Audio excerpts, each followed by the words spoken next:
हरिओम. पातंजल योगसूत्रे, योगदासांचे प्रवचन, सूत्र क्रमांक 3. तदा द्रष्टुः स्वरूपेव स्थानम. चित्तवृत्तींचा निरोध झाला की द्रष्टा स्वतःच्या रूपात स्थित होतो. सूत्रार्थ. सूत्र क्रमांक 1 मध्ये सांगितल्याप्रमाणे चित्तवृत्तींचा निरोध झाला, बाह्य चित्तवृत्ती अंतवृत्तींकडे वळल्या की तो द्रष्टा म्हणजे आत्मा म्हणजे स्वरूपात स्थिर होतो. द्रष्टू म्हणजे द्रष्टा, पाहणारा. पाहणारा स्व म्हणजे आपला अंतरात्मा असतो. तोच सर्व काही पाहून अंतरप्रेरणा देत असतो. आपण आपलं शरीर असं म्हणतो, याचाच अर्थ आपण आपल्या शरीरापेक्षा वेगळे आहोत. आपलं शरीर हे अंतःप्रेरणेने हालचाल करत असतं. ज्ञानेंद्रिये, कर्मेंद्रिये, मेंदू, हृदय इत्यादी शरीराचेच भाग, अवयव आहेत. मनाला आतून प्रेरणा मिळत असतात. म्हणजे शरीर किंवा त्याचे अवयव म्हणजे आपण नाही. आपण मृत झाल्यावर आपल्या अवयवांमध्ये थोडा वेळ जीव असतो. त्यामुळेच आपण मृत झालो तरी आपले अवयव दुसऱ्याच्या शरीरात रोपण होऊ शकतात आणि ते तेथे व्यवस्थित काम करतात. याचा अर्थ जीव म्हणजे सुद्धा आपण नाही. आपण या सर्वांहून निराळे आत्मा आहोत. आत्मा स्वभावता, मूलता बाह्य गोष्टीत गुंतणारा नाही. बाह्य विषयात चित्त रममाण होते. त्यामुळे चित्ताच्या वृत्ती निरोध होऊन चित्त आत्मस्वरूप झालं की चित्त आत्म्याकडे अंतर प्रवाहित होतं. त्यामुळे तो आत्मा त्याच्या मूळ स्वाभाविक स्थितीत येतो. कारण आता त्याला चित्त बाह्य विषयांनी झाकळून टाकत नाहीच, तर त्याच्या स्वाभाविक परमात्मज्ञानी विषयात रममाण करते. अंतरात्म्याची नैसर्गिक ओढ जी परमात्मा, त्यात अंतरात्मा चित्ताच्या त्याच्यातील तदाकारामुळे स्थिर आणि स्थित होतो. ग्रहण लागतं तेव्हा सूर्य आणि आपण राहत असलेली पृथ्वी यामध्ये चंद्र येतो. आपण आणि सूर्य यामध्ये चंद्राचा अडथळा निर्माण होतो. त्यामुळे सूर्य आपल्याला दिसत नाही. चंद्र बाजूला झाला की सूर्य दिसू लागतो. अंतरात्मा आणि परमात्मा यामध्ये असाच भोगांचा अडथळा निर्माण होतो. त्यामुळे अंतरात्मा परमात्म्याशी मिलन पावू शकत नाही. या भोगांचा अडथळा दूर झाला की अंतरात्मा परमात्म्याशी तदाकार होऊ शकतो. कारण आता तो त्याच्या परमात्मा मिलन या स्वाभाविक मूळ स्थितीत येतो. त्यामुळे आत्म्याचं परमात्म्याशी मिलन होऊ शकतं. या स्वरूपावस्थामुळे आत्मभान येते. हे आत्मभान योगाच्या अभ्यासाला फार आवश्यक आहे. ते सतत ठेवायचं आहे. एरवी अध्यात्माचा अभ्यास करणं केवळ अशक्य आहे. हे आत्मभान आपल्याला सतत ज्ञान देतं की शरीर हे आपलं साधन आहे.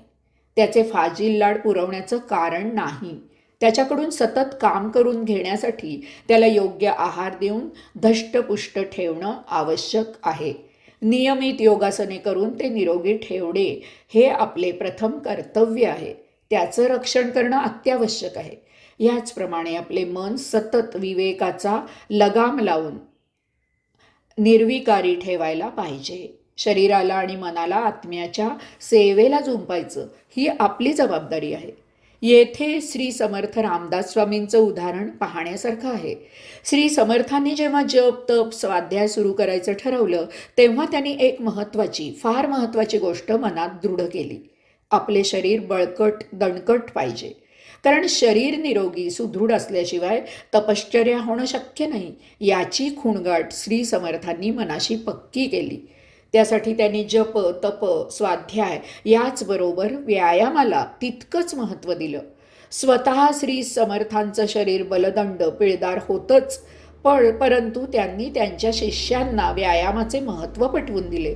त्याप्रमाणे ते सर्व शिष्यांकडून नियमित व्यायाम करवून घेत असत.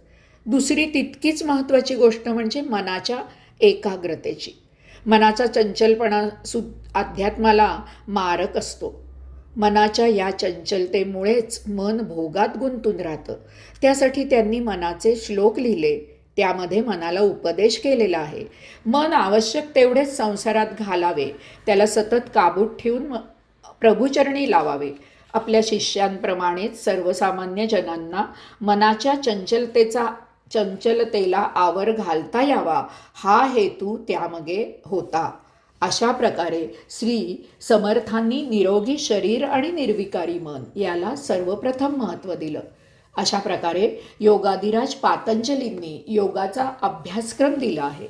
चित्तवृत्ती निरोध ही साधना, स्वरूप आत्मा हे साधन आणि योगेश्वर मिलन हे साध्य. कैवल्यधाम विषयाची ओळख करून दिल्यावर आता योगाधिराज पातंजली हा विषय आपल्याला आकलन झाला, साध्य झाला आहे, कसं समजायचं ते सांगत आहेत. आपल्याला योग साध्य करायचा आहे, यासाठी त्यांनी चित्तवृत्तींचा निरोध करायला सांगितलं. साधकाने चित्तवृत्तींचा निरोध केल्यावर योग साधेल म्हणजे काय होईल ते आता सांगत आहेत. तदा द्रष्टुः स्वरूपे वस्थानम, हे असं सांगणं फार महत्त्वाचं आहे. अफलातून नगरीमधील बाळू विरंगुळ्यासाठी निसर्ग या गावी जात आहे. तो प्रवास करीत आहे, गाडी चालवत आहे.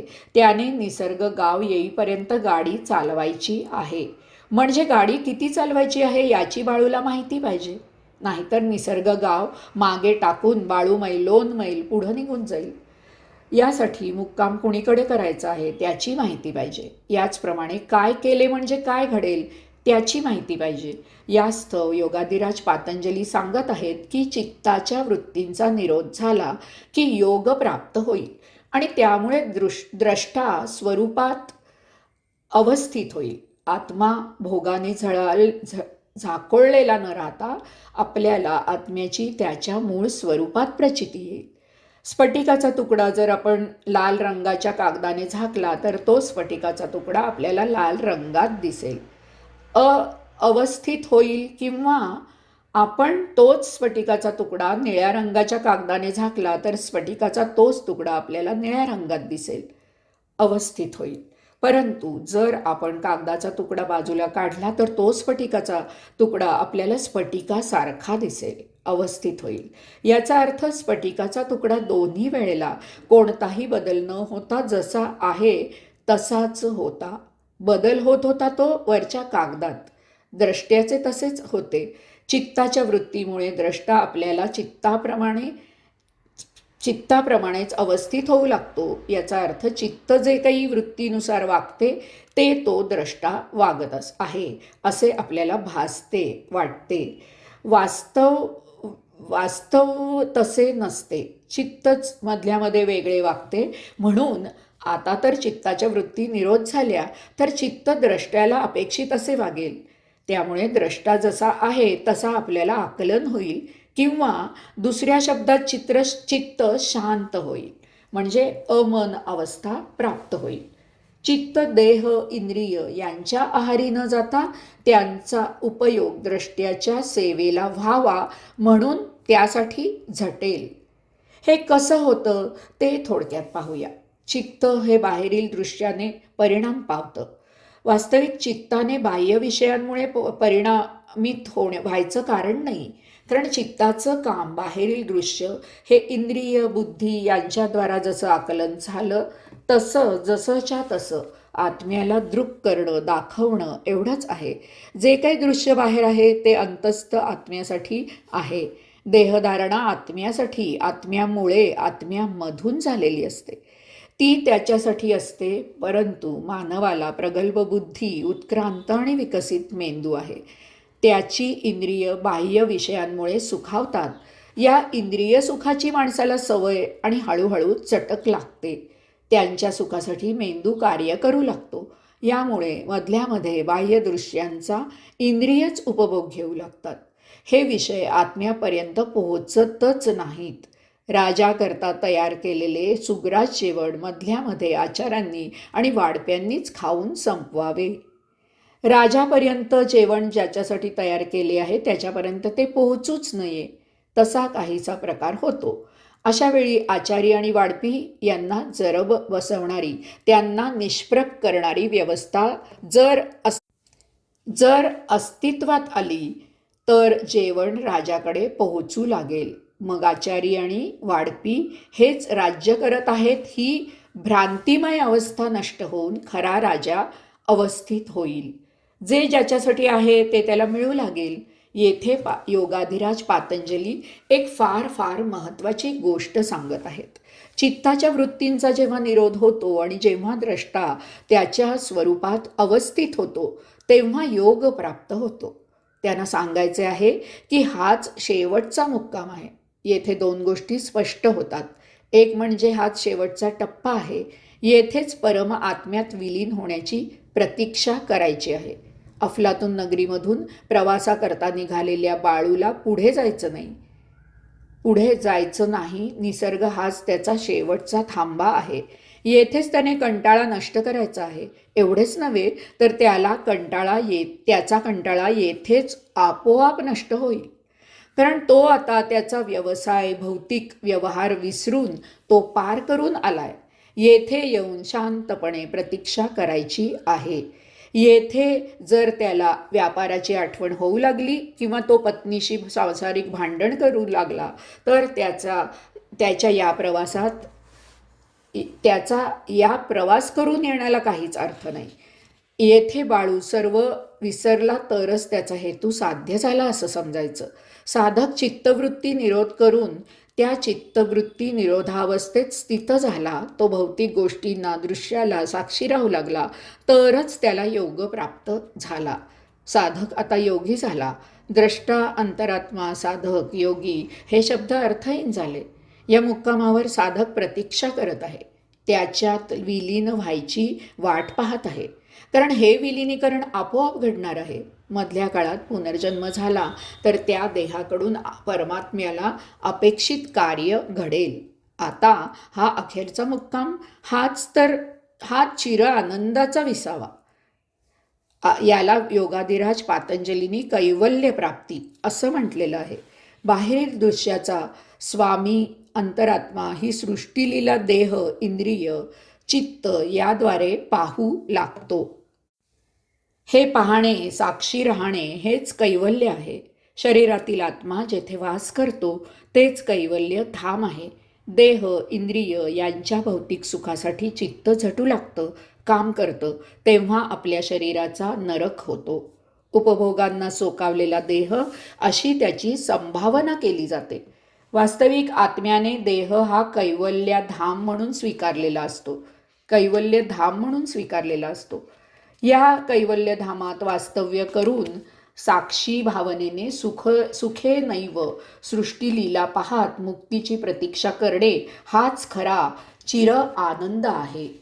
या देहाची नरक म्हणून झालेली बदनामी नष्ट करून त्याला पुन्हा कैवल्यधाम म्हणून पवित्र कसा करावा यासाठी या योगसूत्रांचा प्रपंच मांडलेला आहे. आपल्याला या भौतिक संसारात नरक म्हणून बदनाम झालेला देह शुद्ध करून त्याचा जीर्णोद्धार करून त्याला पुन्हा कैवल्यधाम म्हणून लौकिक प्राप्त करून द्यायचा आहे. यामुळे जेव्हा देहपतन होईल तेव्हा स्वरूपातील शुद्ध आत्मा स्वाभाविकच त्या परमात्म्यात विलीन होईल. नरक स्वर्ग हा येथेच आहे, आपल्यापाशी, आपल्यातच आहे, आपल्या देहातच आहे. देह स्वच्छ केलात तर नरकाची घाण निघून जाईल, देहाचा स्वर्ग झालेला दिसेल. या देहशुद्धीची युक्ती म्हणजे योगाचरण. तेच या सूत्रांमधून आपल्याला समजावून घ्यायचं आहे. ते अद्वैत प्राप्त करायचं आहे. एक साक्षात्कारी महान योगी त्याची अनुभूती आपल्यासमोर आपल्या हिताकरता, आपल्या कल्याणाकरता मोकळी करत आहे. ती जाणून घेऊया. एवढेच नव्हे तर ती आत्मसात करून त्याच्या आचरणाचा संकल्प सोडूया. त्यासाठी ज्या परमात्म्याकडे जायचे आहे त्याचेच अनुष्ठान ठेवूया. ओम तत्सत् त्वम् असि. हरिओम.